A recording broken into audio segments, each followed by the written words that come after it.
لا زلت تدهشهم بعدم سقوطك، لا تزال تبهرهم بثباتك على الأرض. رغم كل أشغال الحفر القائمة تحت قدميك لم تنكسر. هم ينتظرون منك السقوط، والله يريد منك أن تتقدم.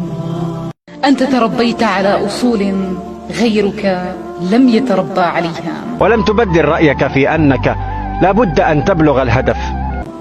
أنت لا تتحمل النفاق، غيرك يتعايشون معه ولا يتأثرون، والكثير يحبك إلى أن تصبح منافسا لهم. وليست صعبة عليك أبدا، لأنك صلب لا تحب المنتصف، لأنك تعشق التحدي وطموحك شيء يختلف. فعزيمة الكبار لا يكسرها أبدا حقد الصغار.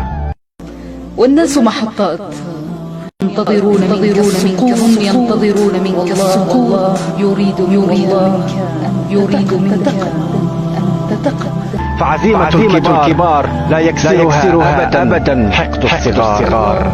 والله يريد منك أن تتقدم. والله يريد منك أن تتقدم.